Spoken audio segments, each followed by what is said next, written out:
Welcome back, everybody. It is the Working Brother back at you with another talk yet again. It is Drago Bosnic. Drago, how you doing? Yeah, long time no see, as we usually say after 5 minutes. I know it's a tradition here at the Working Brother. With all my guests, we always that's how we greet each other. Long time no see after while recording. Pretty In much. any case. In any case, for people who are new here, hi, welcome. Don't forget to like, share, subscribe if you do like, dislike if you dislike. And this is a comedy show in case you haven't figured it out. This has nothing to do with reality. We just talk about like stuff that you know, we find prompts online for all kinds of things. Also, Drago is a military and political analyst. He writes stuff for real newspapers and, you know, not Comedy. details. So I was gonna flash this up for where is it now? For the end of the last talk we did, but I decided to keep it for this one. You versus the guy she told you not to worry about.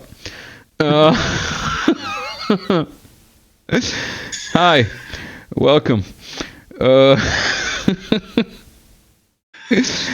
In case you didn't know, comedy is supposed to be offensive. If it doesn't offend you, or if it doesn't offend somebody, it's not funny. We've got the minimum amount of possible articles that we've ever done with Drago in an episode, because we pushed it on the last one. I thought we were going to do it in an hour, so we're going to push this one and try and stretch it. Or it might be like a 25-minute talk. We'll see. Yeah. This might officially be the 101st talk, if I've got the timing of these right. We got a surprise guest for the 100th. Did Biden really authorize long-range, deeper strikes within Russia? I don't know, Drago. Did you watch that talk that I did with Joaquin Flores? Link in here somewhere? The description. Yeah. Yeah. Not only did I watched it, but I actually followed, Joaquin's reporting on this before that. And, I have to say, he saved me. He saved my ass. I mean, it's not the first time, obviously, because what I was because I was, reading, I usually read the original source of the information, but this time I just, chose not to for some stupid reason. And then I kept reading, the Western media that kept telling that Biden authorized this, and I thought, okay, I'm gonna, write an article how Biden is a bad guy for, doing this and so on and so on.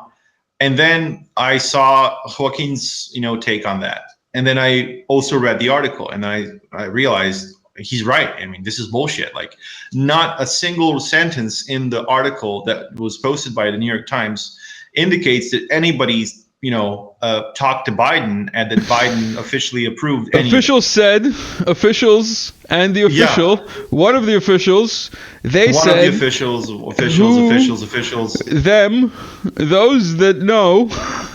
Yeah, like they cited other officials. The other officials cited the first officials, and then those officials said this and that. I mean, and we don't have like the time when they said it. We don't have like who said it, like how high up in the hierarchy are they? Like it's ridiculous, And then you realize, oh my God, like this is total bullshit. Like these people have no idea what they're talking about, and it took 3 of them to write this article. So I mean, that's how.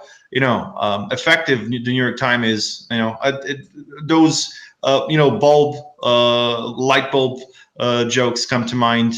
So it's pretty interesting how the NYT works. So, I mean, how many NYT journalists does it take to write bullshit? Well, 3, I guess. So they essentially didn't they gave us 0 proof of their claims. Now, what this suggests, especially because we know that the Ukrainians actually used these long-range missiles against the Russians, what this suggests, I think, is that the CIA is essentially running the country. It is like the definite proof. If anybody thought that the U.S. is an independent country run by a democratic government, here's your proof that this is not the case. Because essentially, we have proof that Biden didn't approve of anything, and that the CIA said that they can just do it. And there's a lot of ambivalent statements coming from other leaders of NATO, like France and the UK, where they would publish information that they approved, and then this information would be taken back. These articles would get removed.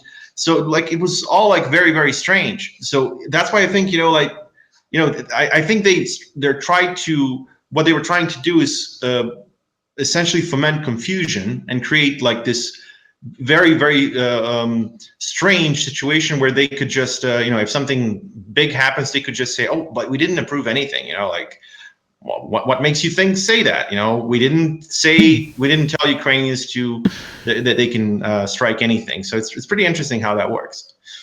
I just want to remind everybody that this channel is not eligible for monetization. Thank everybody who is a patron.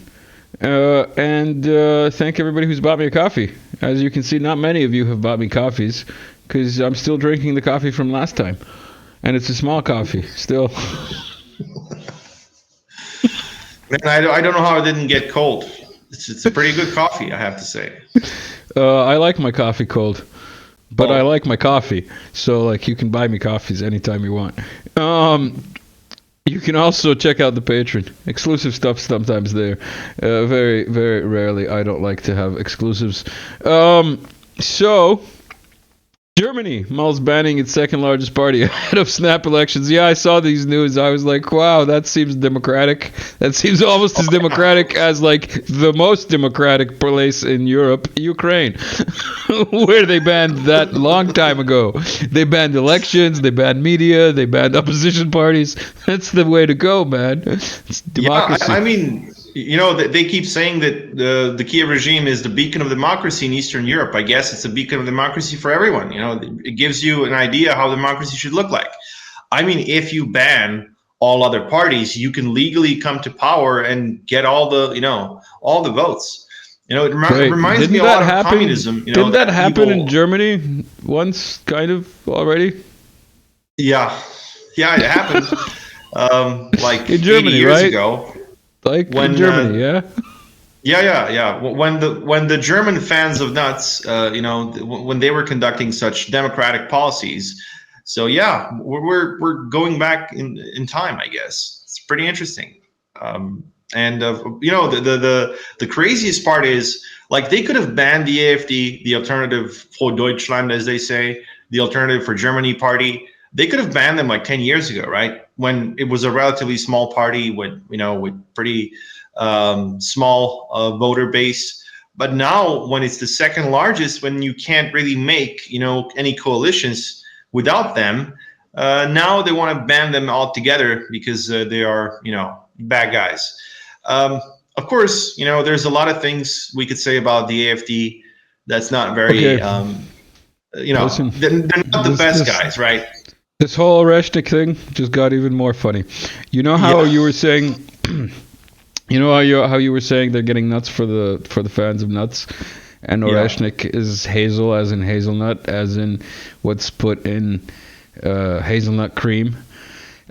For connoisseurs of Nutella, they'll know that actually Nutella in Italy was invented in the 40s during that other big misagreement, also known as World War II, because trade was so impacted that chocolate prices skyrocketed. So as to substitute their product of pure chocolate, they put hazelnut in it. And my theory is, since they never went back, we were never really left World War 3, 2, 1, whatever, World War. So Oreshnik, the multi-layered breaker of spells. It's a two-stage multi-layered breaker of spells, yeah. Yeah, so another one on the hazelnut topic. From Bund, a Milka with your hazelnuts. Why not? Yeah. Milka, favorite chocolate of a certain cadre of people. I won't go into details. If you know, you know. Russia won't fall for NATO. Playing dumb on Kiev regime's long-range strikes. This is the continuation, like essentially an update of the previous article where we were talking about, Biden not knowing anything. The whole point is, it's very interesting how this works. If we really look how the deep state works, you can detect what sort of like strategy they have. So what they're thinking is, okay, Biden is in a lame duck presidency, and then he can do whatever the hell he wants. And the Russians, if they want to blow up the world because of the U.S. aggression, they can just wait for Trump, and then we're going to bloody their nose in the next 2 months, and they can't do anything. Right? That's the whole premise, I guess. The deep state wants to use this time to inflict as much damage on the Russians as they can, because they believe that the Russians are just going to sit around and wait for Trump to come to power, right? So of course, they're trying to play dumb. We can see, as I said before, we can see that they are removing the articles where the permission to use long-range strikes against Russia are mentioned. Then you have like Starmer and Macron and Biden making ambiguous statements about this, where they say, "Oh, we support it," and then a month later or 2 weeks later, they will say, "Oh, but we didn't support it. Like, we didn't actually, I said this just because I support Ukraine, but we didn't actually sign any official documents that were, where this is allowed." So NATO is really trying to play dumb and think that Russia is just going to, put it up with it. But of course, Putin proved them to be wrong, because he sent all the nuts from the sky. So. Yes, he did. On the slava of Archangel Michael. Yes, Archangel Michael. That's what I was going for. But I was looking at the other screen trying to find this meme. Russia, United Kingdom. I was extremely drunk that day. That was a comment on one of the shares of the talk with Hawkins somewhere. But yeah, they were drunk that day. They want to get what's the word? Potopljeno? Sunk. Yeah, they want to get sunk into the North Sea and Atlantic Ocean, I guess. Like, join them together. They want to become the new ocean. Yeah. Well, as they always say, rule Britannia. Britannia rules the seas. Well, it's going to be literal in this case. So. I want to shift topics to something that's not in your list of articles, because we're running low on articles. And I want to bring attention to this post by Brian Berletic, or Berletic, probably. He is, I think, Croatian, right? Yeah, probably. I don't know him, but shout out to Brian. Quick reality check. This is Taiwan. This is 404. This is what used to be 404. Let's see what he says here. A quick reality check. Taiwan is 17 times smaller than Ukraine. It's an island, making both supply and arming difficult. Size comparison is most useful in terms of volume of missiles required to degrade military structures. It's a very good way to put it. Russia uses some 4,000 missiles a year across Ukraine, significantly degraded Ukraine's military, industrial, energy.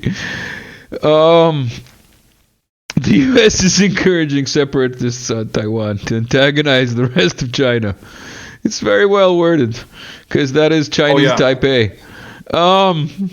Your take, Drago? Of course, he's right. He's 100% right on his analysis. I think anyone worth his salt as an analyst would agree with this. What I think is the Chinese can do in terms of neutralizing Taiwan is to just block the thing. Just block the area. There's no way in hell that I'm sorry, I have to interrupt. That fly of yours really wants to be mentioned. Not only has it been like flying around your face, now it's like attacking the camera. Maybe it's not a fly. Maybe it's one of those little like fucking drone bot things. You remember? Very likely, because like the whole damn summer I had no flies at all, and now in the winter I have this like 2 or 3 which are the most annoying things ever, and they just don't want to die. Anyway, the point is we can compare Taiwan to a fly. When we're talking about its capability to fight China. So, like if the Chinese send their navy and if they blockade Taiwan, what exactly is Taiwan going to do? Like they're going to run out of food. They're going to run out of everything. Not to mention that this is going to pretty much crash world microchip industry, because like 80% or 90%, I forgot the actual number, of microchips around the world are produced in Taiwan. So like a lot of countries would want this blockade to be over as soon as possible. And of course, like, what can you do in this case? Well, you can start a nuclear war with China by attacking their ships, to unblock Taiwan.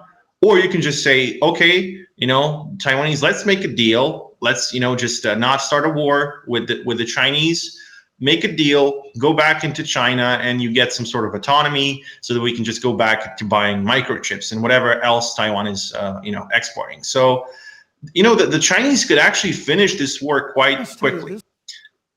But the whole point is there's a problem with this. The U.S. has actually exported up to 400 anti-ship missiles to Taiwan. So what they're probably hoping is that the Chinese will try to blockade Taiwan, and then the Taiwanese army is just going to sink the vessels with their anti-ship missiles, with the ancient harpoons, like 1970s era anti-ship missiles. So like for the US, they want escalation, but Taiwan is a lot more complicated than Ukraine, because officially Ukraine was an independent country. Taiwan is not. Taiwan is like largely, like, the entire world accepts Taiwan as part of China, the US itself included. So how is the US going to justify this? Like, there are some crazies in the US saying that they think Taiwan is the same as Kosovo. Yeah, of course. Like, it's the exact same thing. But the whole point is, like, they're talking about placing Taiwan under like an American nuclear umbrella. So what you would do is you would like protect with your nukes. You would promise to protect a part of a country that also has a lot of nukes. So like if you really think about it, what's the end of this? Like, how does this make end? Texas great again? Yeah, of course. You get the Armageddon over an island with 22 million people and the size of, I don't know, is it Netherlands? Is it Belgium? Is it like Serbia? Like, it's crazy, if you want to destroy the world for that, I mean, go ahead. But it's just, I mean, is it really smart? But the point is, like, the warmongers in the Washington, D.C. and the Pentagon, they're like determined to start a war of some kind. And they know that if they don't keep Taiwan, the entire like Asia Pacific region is open to the Chinese. And this is what they're really afraid of. That they're going to lose their hegemony in this area, and then China can control the sea lanes, and essentially the staple of China's power is their export market and their export capability. And of course, if they control the sea lanes, the U.S. Navy becomes pretty much obsolete, and they cannot stop China's growth as one of the world's biggest superpowers. So, But the point is, the Chinese can make a very good deal. They can make a deal with the Taiwanese to reintegrate them, to give them some like Hong Kong style autonomy, where the Taiwanese army is going to be disbanded. You would have the Taiwanese police as an independent entity. They could make a deal, because their alternative is to get invaded, and then like where China would reintegrate the island with force, and then of course they could lose everything. And the best thing they can do is try not to be as stupid as the Kiev regime and save the lives of the Chinese people who live in Taiwan. Yeah, that would be the ideal plan. But maybe China wants to de-Taiwanize people too, not just not just Possibly. demilitarize them. Because there's a lot of denazification that still needs to happen. I actually had the chance to talk to a lot of people from Taiwan because I used to teach English, and a lot of my students were people from Taiwan, and a lot of them were just very young people in their, let's say, early 20s, in their teens, and then kids like 12, 14, and so on. And sometimes, of course, this was usually banned because it was a political topic, but sometimes we would talk about stuff like that. We would talk about if Taiwan is an independent country, or if it's if they consider themselves Chinese or Taiwanese, and it was a mixed bag. But the point is, like, we're usually presented with the idea that all of Taiwanese hate China and they don't want to do anything with China. So this is not true, because around, let's say, 30 to 40% of the students I was talking to said that Taiwan is China and that they consider themselves Chinese. They might disagree with the fact that China is a communist country or a socialist country, but the point is they have a clear Chinese identification. Like their ethnic identity is Chinese. So I'm pretty sure that China itself doesn't want war because they would be killing their own people. And of course, in this case, Chinese killing Chinese, and in Ukraine, as the West sees it, it's the Russians killing Russians. For them, this is all really, really nice. But in the case of China, I don't think they're going to be able to accomplish that, or at least it's not going to last as long, as Ukraine will, because Taiwan is a lot smaller than Ukraine is in comparison to to the proportion of Russia and Ukraine. I want to go back to that fly that was bothering you. No, I'm serious. This is a comedy show. We take our jokes seriously here. While you were talking about insignificant things, I was looking up fly on face, because I remember this, and I was not wrong. There are two incidents. This presumption that you hear consistently from Joe Biden and Kamala Harris. Who remembers this? Leave a comment if you remember this fly, which fucked up the primaries law enforcement has last time. Bias against minorities. Where is it? Where's the fly? Oh, there it is. It must be there. There it is, right on his head. Right. It just made everything he's saying unimportant. And then there's the other fly that same year, I believe. That so much of what he's just said is not right, but he gets to run his campaign any way he chooses. He gets to decide what right he on wants the to face. talk about. I don't know if you got that. Right on the face, right here. Any way he chooses. So yeah, flies are not real. It's not only birds that are not real, flies are not real too. In the world of things that are not real, another article that's not yours, this time from Zero Hedge. Miami investor secretly trying to buy Russia's Nord Stream 2 pipeline. This was shared in chat by Anna. This is Nord Stream 2. I'll leave a link, maybe. If not, you should know what it is. You should be wary of the deep diving Ukrainian group, I guess.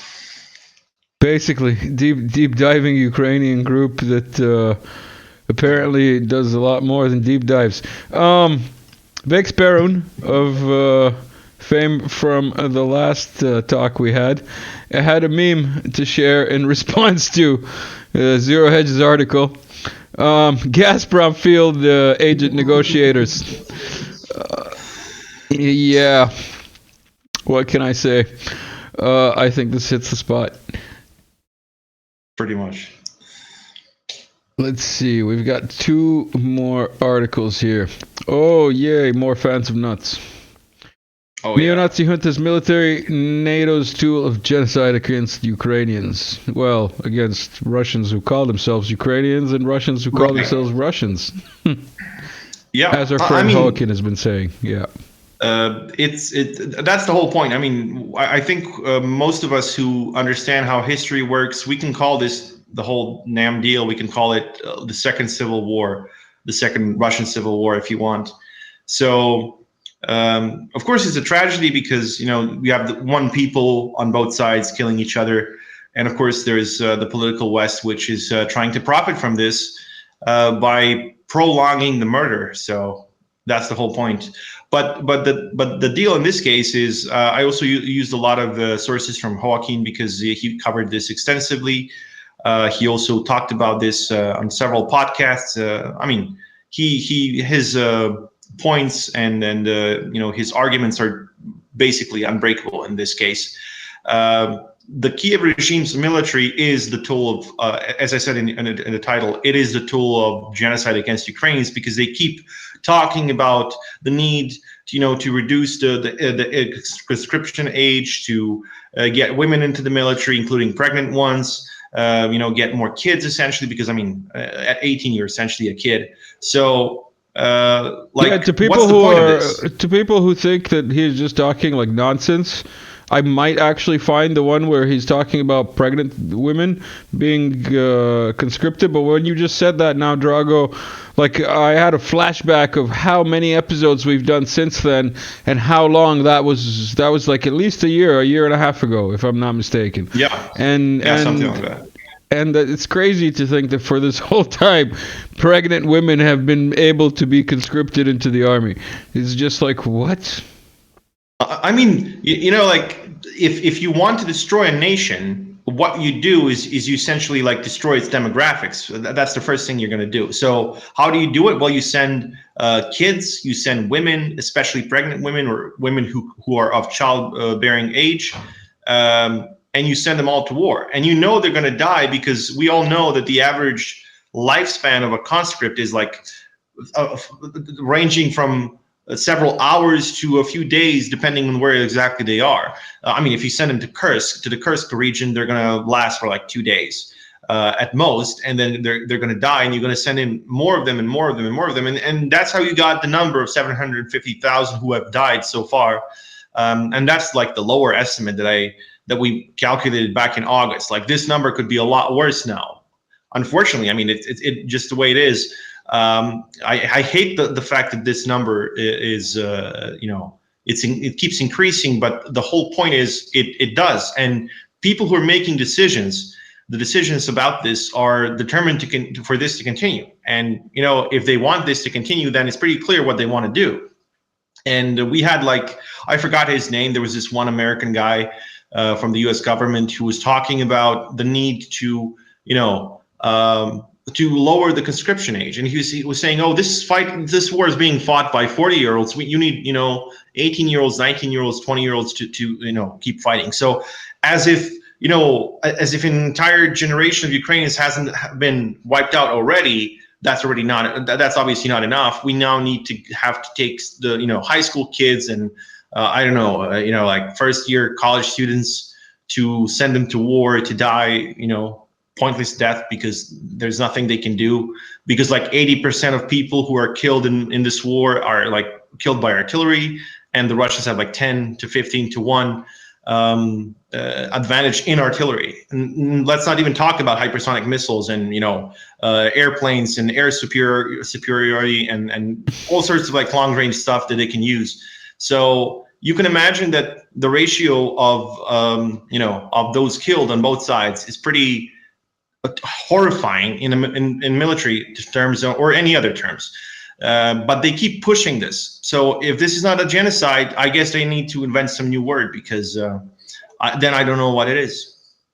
Actually, Drago, let us actually talk about missiles, because it is the last article that we've got for today, and it is Russia's final warning. This, as we record on the 25th of November, the early hours of.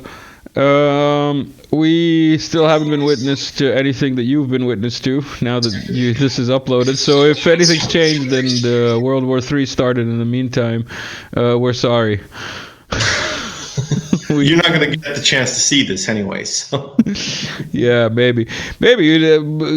Honestly, I can't believe how much internet coverage they have in the middle of the fucking battlefield. So it bodes well for internet coverage in World War III scenario. Plus, if Skylink is all that it's like cracked up to be, I'm sure that I'm going to be getting like free Skylink wherever the fuck I'm getting nuked. You know, like I'm going to get nuked, and then afterwards I'm going to be like, oh yay, Musk gave me Wi-Fi, and I can check on X and see how the West is good and Russia is bad. Yay.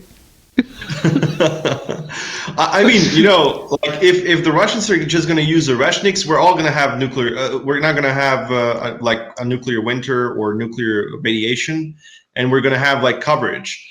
But if, you know, nukes start flying, we're going to have a lot of EMPs, and they're going to fry all electronics. So I'm not sure if we're going to get the chance to have any signal or coverage of any kind.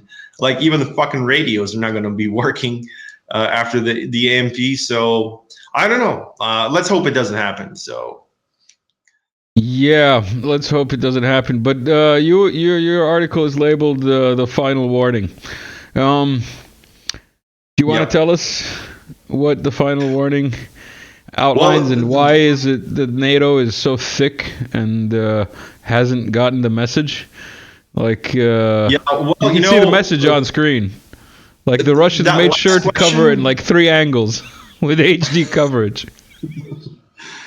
You know, the last question, why is NATO so thick? I guess that's a much better address. That would be a much better address for some kind of a shrink or, expert on mental health disorders and stuff like that, because I really don't know how I could respond to that, or how I could explain why the fuck they're so crazy and why they want to, blow us all up.